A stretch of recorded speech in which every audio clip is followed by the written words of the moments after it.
Welcome to Health Professional Radio. I'm your host, Neal Howard. Glad that you could join us. Now, in order to manage the rising cost of care and to contend with the growing shortage of doctors, healthcare facilities are increasingly relying on advanced practice clinicians, or APCs, in order to perform those medical tasks. When handled properly, this increased use poses a pretty viable solution to an emerging crisis. But there is another side to this trend. Our guest today is Bridget Zaremba, healthcare claims practice leader at QBE North America. And she's joining us here on the program to discuss a white paper that was released, and it talks about how the increased use of APCs, like nurse practitioners and physician's assistants, is putting healthcare entities and doctors at risk, and what physicians can do to kind of mitigate some of those risks. Welcome to the program, Bridget. How are you? I'm fine, thank you. Give our listeners a bit of background other than what I've told them about you being a healthcare claims practice leader at QBE. Well, I do have a master's in health law, and I also have a nursing background with a specialty in oncology and cardiology. I am currently one of the healthcare leads for QBE. QBE is an integrated specialist insurer, and what we do is provide products and specialized expertise, for example, this white paper, to help our customers recognize the emerging risks in the marketplace. Why is it a risk when these APCs are in place to alleviate some of the work? Well, let me give you, Neal, a little bit of background. Right now, the United States is facing a gigantic primary care physician shortage. By 2020, we anticipate that we're going to be short about 91,000 primary care physicians. These physicians are currently reaching retirement age. Hospitals can't recruit them. And as a result of the Affordable Care Act, there are 30 million more probably previously uninsured individuals who have entered the marketplace. And the remaining physicians are absolutely overworked and they are overextended. So this is especially true in rural and underserved areas where there may not be a primary care physician for miles, and these people really may need urgent care. By way of example, in South Dakota in 2011, they had 757 primary care physicians that were licensed, but there were 19 counties in South Dakota that had absolutely no physician at all. So you can see where there's a need for advanced practice clinicians to fill the gap. You know, as an example, South Dakota passed some new regulations to allow these advanced practice clinicians to practice more independently in these underserved areas. What are some of the risks involved with an overworked or overextended physician, or someone that's nearing retirement age and hasn't retired yet but needs to? Well, the risks are plenty. I mean, these physicians are overworked. They often have too many patients and too little time to see them. And where advanced practice clinicians come into play is they often have much more time to spend one-on-one with the patient. As a matter of fact, research has shown that patients actually evaluate their care much better than that of a physician because they have more time to spend with them. They are cost-effective. Usually, generally speaking, an advanced practice clinician will charge half of what it would cost to go see a physician. And they're also more available. So we have all these things coming into play. Meanwhile, we have no physician. Using an example of the rural and underserved areas, most of these are farming communities and other underserved areas. And for example, if there's a farming accident, there might not be a physician for 50 miles. And this is where an advanced practice clinician can come into play, where they can treat the patient, refer a complex clinical picture up the ladder if need be. It answers a huge need that we have right now. Have you noticed or heard about any, trust issues as far as a physician proper and an APC, such as a nurse practitioner or a physician's assistant? Well, that's an interesting topic, and it's really the primary reason for my paper. Every state has a Nurse Practice Act and a Physician Assistant Practice Act, but the things are all different in every state.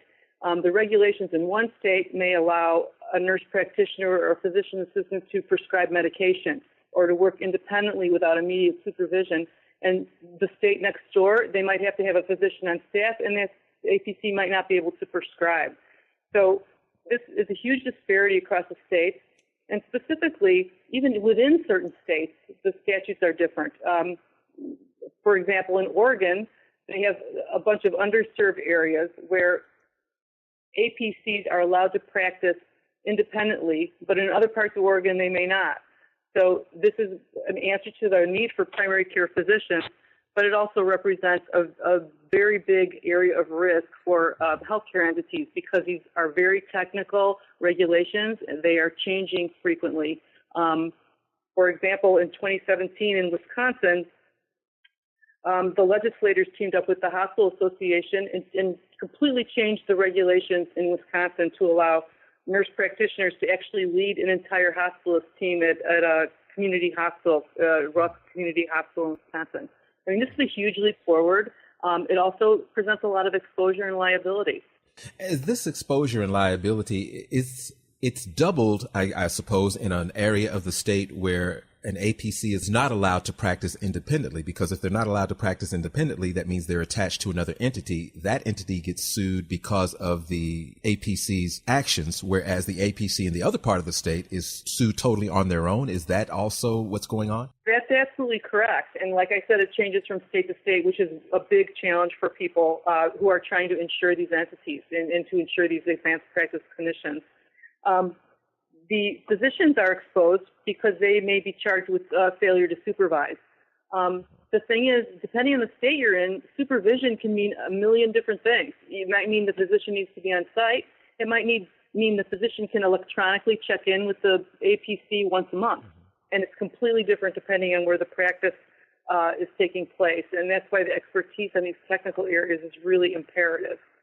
How much headbutting, for lack of a better term, I'm sure I could come up with it, but goes on between APCs and physicians proper? They're both on the same team. They both have the same goal, which is the best outcome for the patient. But say an APC thinks this diagnosis and the doctor thinks this diagnosis. Who wins? What happens in that situation? And I'm sure that is something that carries some potential liability as well. It certainly does. It's interesting that you bring that up because, again, it goes back to state specific.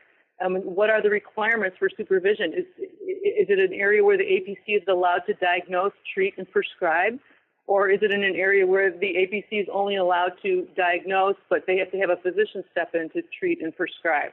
And again, it's state specific. Interestingly, there is a movement among the group of family practice physicians there was a body that issued a statement saying that they need to increase their hours and availability because the workforce for APCs are taking away some of their business share. So there is headbutting. There is a lot of headbutting within these two entities. On the other hand, some physicians are glad that they are getting some relief from the glut of patients that they're seeing, especially since there's so many more previously uninsured people in the marketplace right now. Where can we go and learn a little bit more about QBE North America and get a little bit more of a handle on advanced practice clinicians, seeing as how many of us and many of our listeners may be utilizing their services at some point? Sure. There's QBE.com, and you can go under specialty, and that's where you'll find the healthcare. But QBE is an integrated insurer, so what we are promoting is going across business lines so that we can present solutions for our insured. For example, a hospital, we would insure them for medical malpractice, but we might also be able to insure aviation if they have a helipad or a helicopter or E&O and D&O coverage. So online is where you can find everything you need to know about mitigating your risks and innovative solutions. And my paper should be published shortly, so I'll be able to point you in the right direction. When you come back, we'll be more than happy to discuss that. Thank you for coming in today.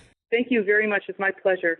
You've been listening to Health Professional Radio. I'm your host, Neal Howard, with Bridget Zaremba. Transcripts and audio of the program are available at healthprofessionalradio.com.au and also at hpr.fm.